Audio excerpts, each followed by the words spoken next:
guys, it's Raven, the Wild Witch, and I'm coming to you from home today. That is not my background, as you can see, but my house is a mess. So this is why this is the background we're using, and I do apologize in advance if my dogs bark in the background. So I apologize for that. I'm not in the office today. So today I want to talk, of course, they've been quiet for 3 hours. Shh, go lay down, please. Sorry about that. Nothing like live. So for today, we want to talk about the spring equinox. And so the spring equinox is going to be an important time that you can choose to celebrate in many different ways, because there's a lot of themes and a lot of things that are going on during this holiday. So for example, let's talk first about the equinox itself. So what does equinox mean? So equinox means that you have the same number of daylight hours and the same number of nighttime hours. So basically, as you know, in the two extremes in the solstices, you have the longest day of the year and the shortest day of the year. And as we start traveling around the sun, our cycle around the sun is not circular. It's kind of like elongated like this. So we end up with two extreme points. And then there's the two middle points when we are converting from longest night to longest day and from longest day to longest night. And so for today, the spring equinox, we are converting from longest night to longest day, which means you're going to start seeing the days getting longer and longer and all of the things that we already know about. So if you're looking at celestial events, this is a great time for balance, because what the planet is doing is it's balancing the number of daylight hours and nighttime hours. So if you wanted to celebrate the equinox today with any kind of maybe a balancing meditation, a balancing bath, chakra balancing, anything like that that's going to involve any type of way to bring balance into your life, is a great way to celebrate the equinox. So that is the celestial component that I want to talk about. Let's talk about a little bit of the astrological component going on. So this also means, shh, please. Sorry about that. This also means that we have a combination of coming out of Pisces, which is at the very tail end of the astrological cycle. And we're jumping into Aries, which is the very beginning of the astrological cycle. So Pisces is the last one and Aries is the first one.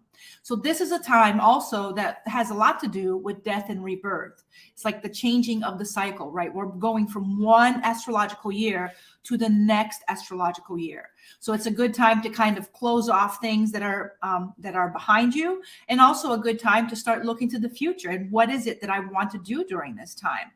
So if you wanted to maybe spend this Sabbath working on whatever your next project is going to be for the next 6 to 8 months, that's a great way to celebrate the Sabbath.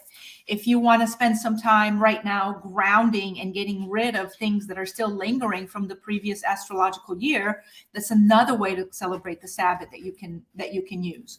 So right now you have two things that are already going on, right? We're looking at balance, and then we're looking also the conversion between end and beginning. So we are kind of at the end of a cycle and the beginning of another cycle.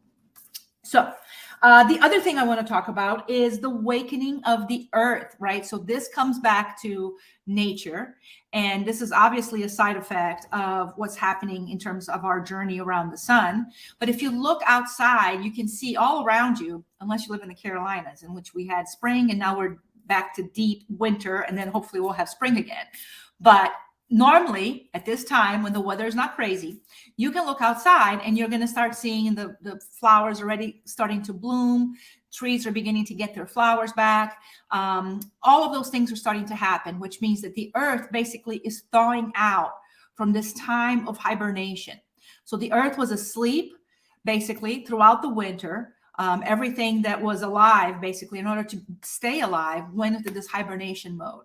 And so now we are coming at the tail end of that, where things are beginning to wake up. The planet is beginning to wake up. So this is going to be a time of fertility.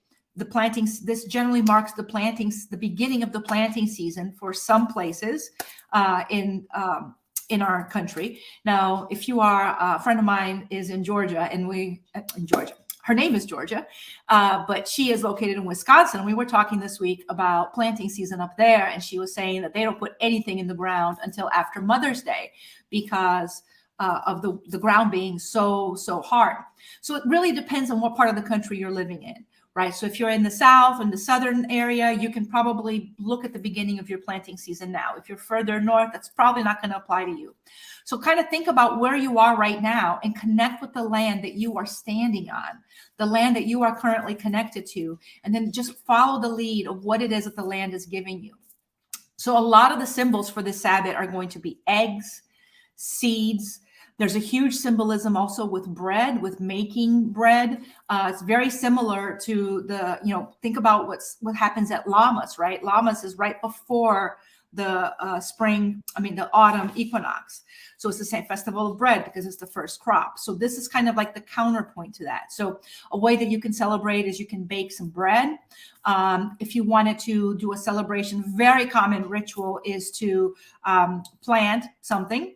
And then what you would do is you would take some seeds and you would plant them. And normally what I do when I do a celebration like that is I write a little piece of paper and I write down what it is that I'm planting along with that plant. And then as you care for that plant, as the year moves forward, you're caring not only for that plant, but you're also tapping into that energy to care for whatever it is that you wanted to bring to the table and you wanted to bring to fruition during this holiday season. So that's another way that you can celebrate. Eggs, obviously, like I said before, huge symbolism with eggs. And some of the ways that you can tap into that is what I liked. I mean, you can obviously use regular eggs and you can color them and do all kinds of things with them.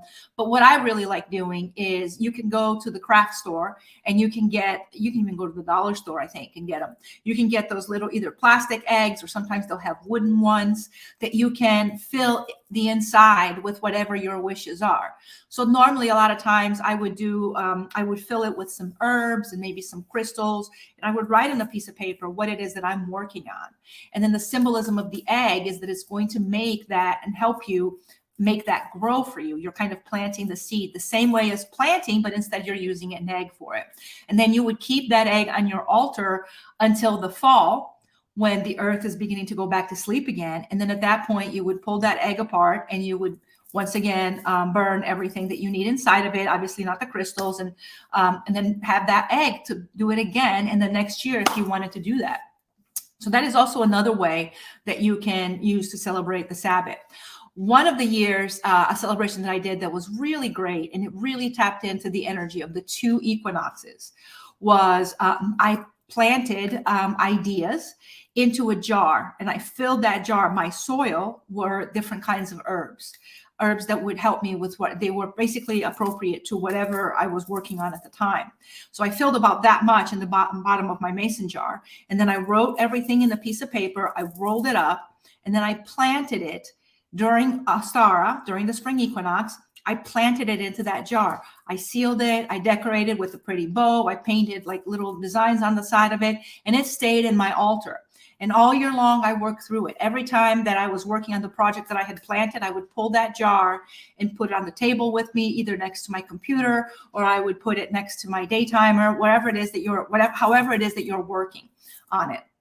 And if your new thing is a business where you're seeing clients, take it to the place where you're seeing clients. And every time you have a client, just put it in the room with you to keep you connected to your mission. And then in the fall, basically, when we harvest, so then you would take that jar, you would open it up, and then you would harvest what you planted, basically.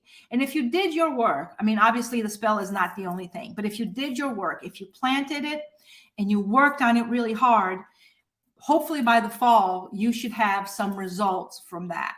And so the planting and the harvesting both get connected. So at that point, you harvest what you wanted.